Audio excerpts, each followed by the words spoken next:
쓴 코넬의 예배합니다라는 책의 한 부분인데요. 제가 잠깐 한번 읽어드리겠습니다.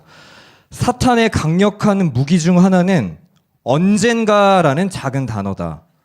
이 언젠가라는 말을 통해 우리가 확신에 따라 행동하는 것을 막을 수 있기 때문이다. 언젠가라는 이 말이 죄인을 영원히 하나님과 분리된 상태로 둘 수 있는 것처럼 그 언젠가라고 하는 그 말이 정결케 된 그리스도인으로 하여금 하나님을 예배하는 자가 되지 못하게 막을 수 있다. 한 문장 더.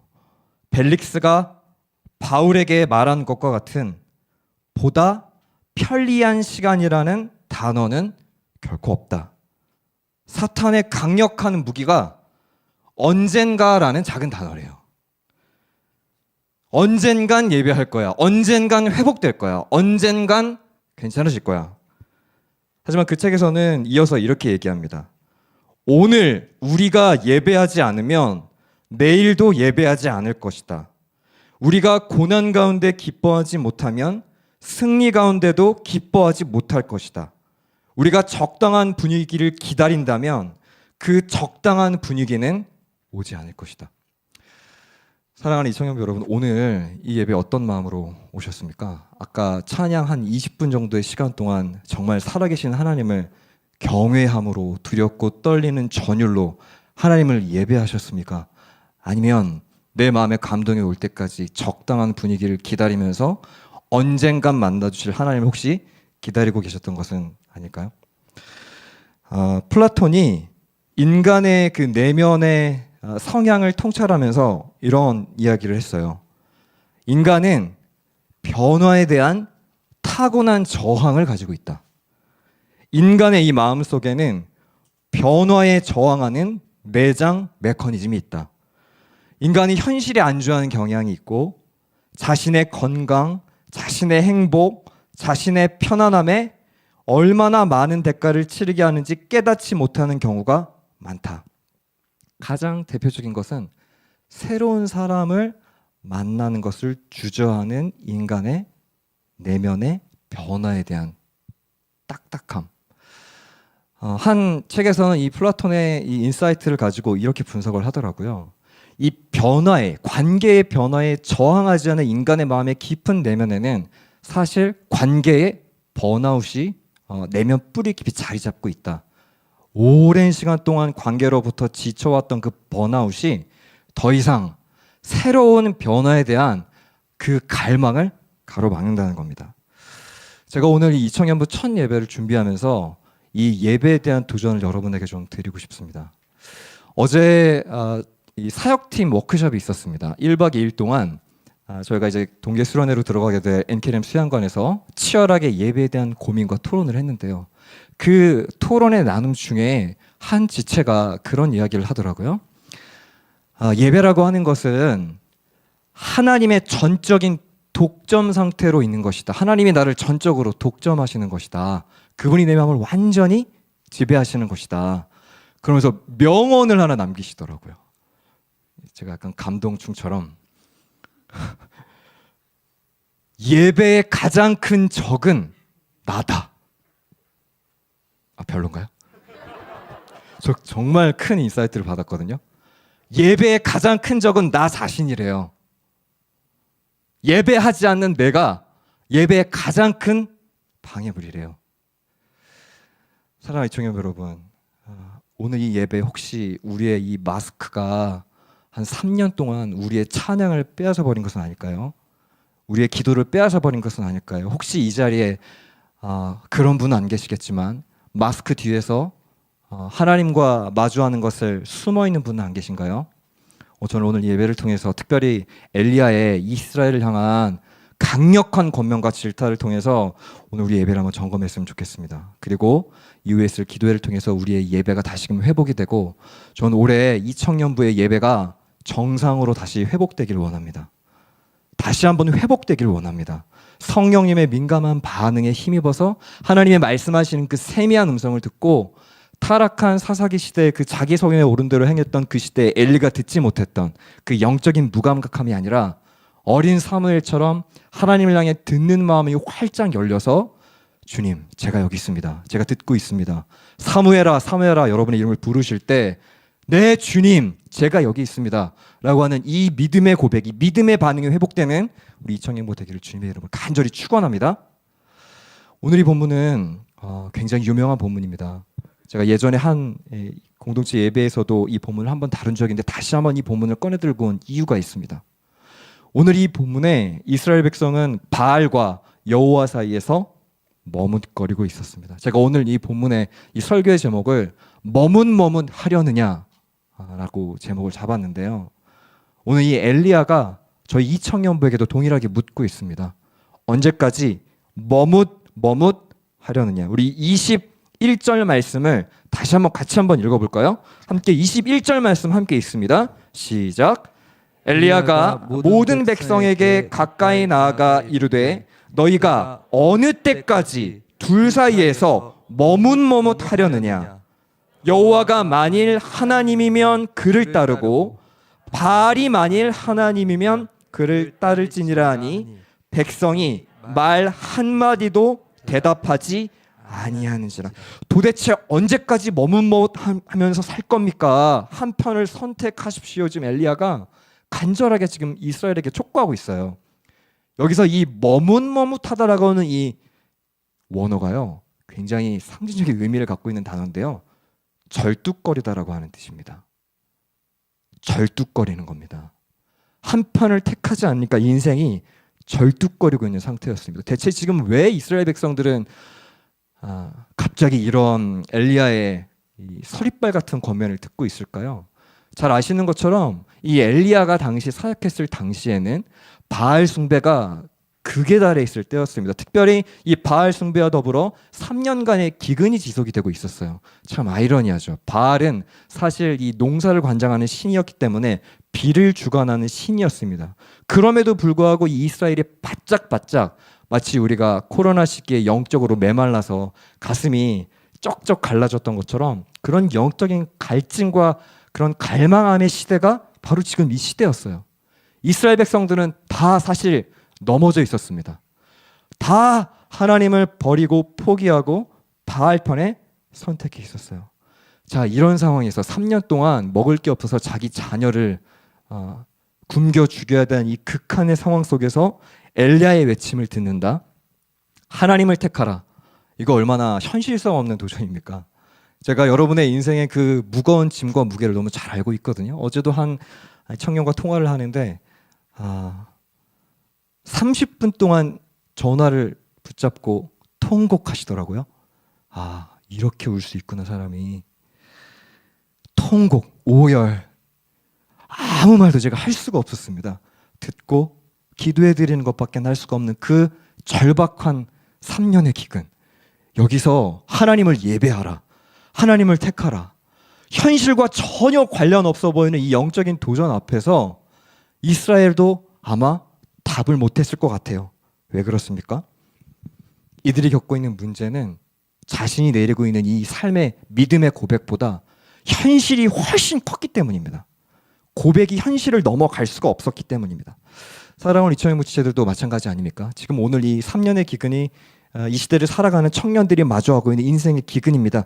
자녀라고 믿고 오랫동안 신앙생활을 해왔지만 여전히 내 믿음보다 더 큰 현실 앞에서 하나님을 선택하지 못하고 주저앉으며 살아가고 있는 것이 사실 지금 우리의 현실 아닐까요?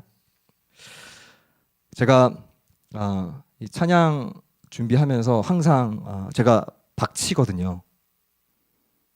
음치는 아닌데 그래서 항상 이 설교 후에 기도의 찬양을 하기 위해서 전곡을 다 리듬을 외워가지고 옵니다.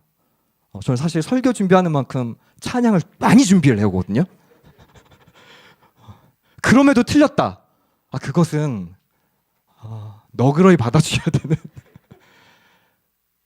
5년 전에 제가 한 찬양 집회 영상을 봤는데요. 청년들이 빼곡하게 가득 차 있더라고요. 하나님을 정말 뜨겁게 예배하고 있더라고요.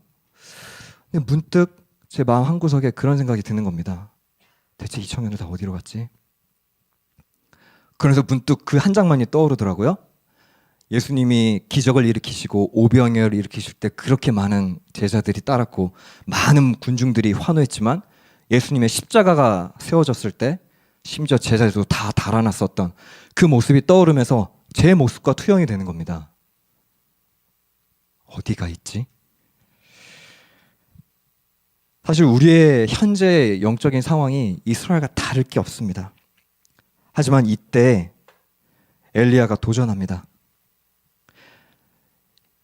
24절, 우리 24절의 말씀을 같이 다시 한번 읽어볼까요? 함께 읽습니다. 24절 시작. 너희는 너의 신이라 이름을 부르라. 나는 여호와의 이름을 부르리니 이에 불로 응답하는 신 그가 하나님이니라. 백성이 다 대답하되 그 말이 옳도다 하니라. 엘리야가 이렇게 제안합니다. 제단 쌓아놓고 진짜 불을 내리는 사람이 신이 누군지 한번 가려보자, 겨뤄보자. 사실 지금 이 기근의 상황에서 구해야 되는 것은 물 아니었습니까? 물에 회복이 있어야 되는 거 아닙니까? 근데 지금 불을 구하고 있습니다. 제가 예전에도 한번 공동체에서 이 본문 가지고 그때 한번 도전하지 않았습니까? 아무도 기억을 못 하시죠? 이 낯설음. 우리는 지금도 여전히 오늘 이 예배에서 물을 구하러 오셨는지 모르겠습니다. 사랑하는 이청년 여러분, 예배는 내가 하나님 앞에 응답받고 회복을 구하기 전에 하나님이 예배 받으셔야 되는 자리입니다. 우리는 예배를 하나님께 드리기 위해 이 자리에 왔습니다. 나의 회복보다도 나의 이 결핍의 문제가 회복돼야 되는 이 물의 문제가 회복되기 이전에 먼저 회복돼야 되는 것은 불입니다. 예배가 회복이 돼야 됩니다. 정말 진짜 예배가 회복이 돼야 됩니다. 오늘 이제 속으로 첫 모임이 시작이 되는데요. 잘 아시는 것처럼 교회에는 정말 다양한 사람들이 존재합니다. 특별히 이청년부 같은 경우는 작년에 1만 성도 파송 이후에 조이스 공동체를 정말 신실하게 잘 세워왔던 많은 리더십들이 1만 성도 파송 개척교회로 다 파송이 됐습니다. 정말 거의 한 80% 가까이가 기둥같이 쓰임받았던 리더십들이 다 부르심의 자리로 갔어요. 기억나십니까? 그때 전도사님이 나오셔서 아름다운 마음들이 모여서를 홀로 외롭게 이 찬양하시던 섬길 자들도 정말 많이 부족했습니다. 그리고 세워져 가고 이제 조금씩 기틀을 잡았고 제 마음은 이렇게 많은 분들이 함께하고 계시지만 개척교회 같다라는 생각이 많이 들었어요. 모든 것을 다 새로 세워야 하고 정말 다양한 기질과 성향 속에서 하나님 한 분만을 바라보면서 한 방향으로 걸어가고 있는 이 여정 가운데 사실 우리는 놓여져 있습니다. 사실 이번 개편을 할 때에도 리더가 정말 많이 부족했습니다. 거의 10명에서 10명이 넘는 13명 가까이 되는 조언 편성을 하면서도요. 그 안에서 귀한 마음으로 또 조언들을 섬기고자 하는 그 마음들. 그러면서도 동시에 제가 제 안에 그런 얘기들이 좀 들려오는 겁니다. 불편하다는 거예요. 같은 소그룹에 배정된 이 지체들이. 시작도 안 했는데. 왜 그럴까요? 왜 이 교회에서 사람을 바라보면서 불편함이 생길까요? 물론 불편하고 때로는 기질이 다르고 성향이 다르고 그러나 더 큰 본질적인 이유는 우리가 이곳에서 하나님을 바라보고 있지 못하기 때문 아닐까요? 정말 이 안에서 살아계신 하나님의 임재를 바라보고 있다면 서로의 다름과 기질을 뛰어넘을 수 있는 은혜가 우리 공동체에 있지 않을까요? 오늘부터 시작되는 이 GBS 공동체는 먼저 예배 회복이 있어야 됩니다. 살아계신 하나님을 먼저 여기서 만나고 그 만난 하나님을 나누는 것. 특별히 이 소그룹 공동체는 그래서 조원과 리더가 함께 세워가는 공동체입니다. 함께 재단을 수축해가는 공동체. 저는 오늘 첫 모임에 서로가 서로에게 존귀한 하나님의 형상을 보는 진정한 교제의 예배가 회복되기를 원합니다. 특별히 초대교회에서 처음 예배를 드릴 때 지금 이렇게 회중이 모여서 설교를 듣고 이런 포멀한 예배 스타일이 나온 것은 사실상 오래되지 않았습니다. 기독교 역사에서. 원래 처음 회중이 예배 드렸을 때의 원형은 서로 예수님 만난 이야기를 나누면서 그 교회의 모델이 처음 시작이 됐어요. 포도주와 떡을 떼고 나누면서 그때 오병이어 사건 그때 너도 그 현장에 있었지. 그때 예수님 본 거 기억나? 그때 예수님이 물 위를 걸으셨던 거 기억나? 그 예수님에 대한 이야기를 나누면서 회중이 말씀 안에서 하나로 지어져 갔습니다.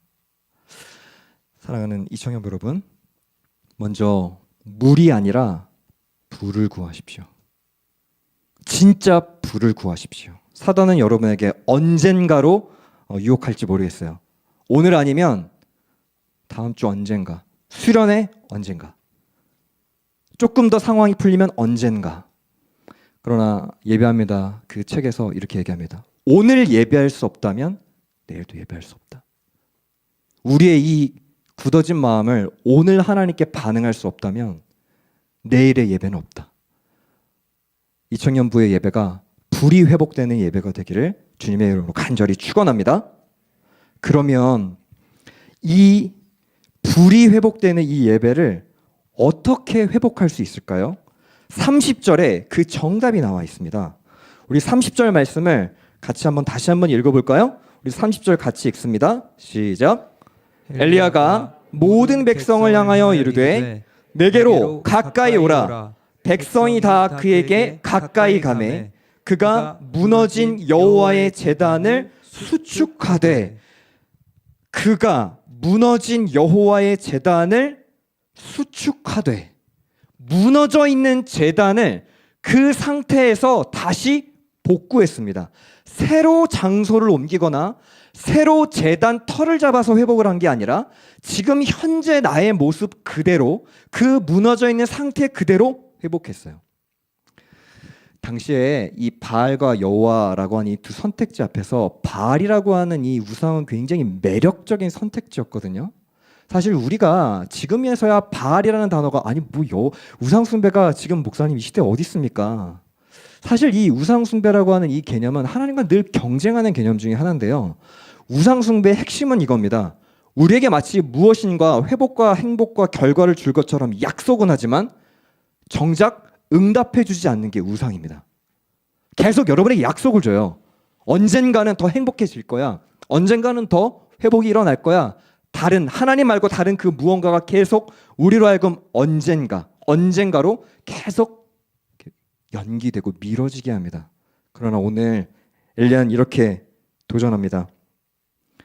엘리야가 모든 백성을 향하여 이르되 내게로 가까이 오라. 백성이 다 그에게 가까이 가며 그가 무너진 여호와의 제단을 수축하되. 사랑하는 여러분, 다시 그 무너진 자리, 실패의 자리, 예배에 무너진 하나님께 소망이 없다고 우상에게 눌렸던 그 자리에서 다시 하나님을 예배하는 겁니다. 다시 하나님을 예배하는 겁니다. 오늘 여러분 이 자리에서 예배하지 못하면 내일의 예배가 있을까요? 오늘 이 자리에 여러분과 대면하고 계신 하나님의 임재를 바로 내 눈앞에 하나님이 살아계신다고 생각하면 오늘 우리는 이렇게 예배할 수 있을까요? 어느 순간 이 예배가 마치 콘서트처럼 즐기고 관람하고 나에게 감동을 주는 그 예배의 메시지를 기다리고, 가장 대표적인 것이 저는 목회자에 의존하는 신앙생활을 반드시 뛰어넘어야 된다고 생각합니다. 설교자가 나에게 어떤 와닿는 감동의 포인트를 줄 때 내 마음이 움직여서 기도가 되는 것, 그걸 뛰어넘어야 되지 않을까요? 설교자가 어떤 설교자가 서든지, 어떤 예배팀이 서든지, 예배팀의 선율이 어떠든지, 시행어의 모습이 어떠든지, 저는 가끔씩 그런 생각을 해요. 우리 교회 안에 건강한 이 피드백 문화가 있습니다. 세워가고 하고. 근데 가끔은 그 피드백 속에 제가 문득 그런 질문을 해봅니다. 과연 그런 피드백 속에 그는 하나님을 만나고 있는가? 정말 하나님을 만나고 있는가? 나는 오늘 이 예배에서 하나님을 경험하고 있는가? 주일에 한 번 예배에 출석해서 하는 그 예배를 넘어서서 삶에서 하나님의 신실하신 하나님을 만나고 있는가? 마치 사무엘이 성전 문을 여는 그 일상의 점을 찍었던 것처럼 내 일상에 그 신실한 예배의 점이 찍혀지고 있는가? 사랑하는 여러분, 바알은 절대 응답해 주지 않습니다. 여러분의 끊임없이 약속을 주고 그 배후에 넘어서 뭔가 더 나은 미래를 약속하지만 응답하지 않은 것이 바알이에요. 우리를 무너뜨린 이 자리, 이 예배의 자리에서 제단을 수축하고 다시금 보이지 않고 절망이 가득한 이 현실 속에서 하나님을 찾는 그 예배를 선택하는 믿음, 오늘 이것을 하나님은 기다리고 계십니다. 히브리서 12장 2절, 믿음의 주요 또 온전하게 하시는 이인 예수를 바라보자. 사랑하는 이청년 여러분, 오늘 첫 개강 예배를 드리시면서 이 믿음의 주여 온전하게 하시는 이 예수를 바라보며 불을 구하고 무너진 제단을 그 자리에서 수축하는, 언젠가가 아니라 바로 오늘 여기에서 하나님께 예배하고 체면, 가식, 위선, 내 안에 내면에 우러나오는 죄책감, 이 모든 것으로부터 자유해서 오늘 이 자리에서 자유하게 예배하시는 여러분이 되시길 주님의 이름으로 간절히 축원합니다. 말씀을 좀 정리하겠습니다.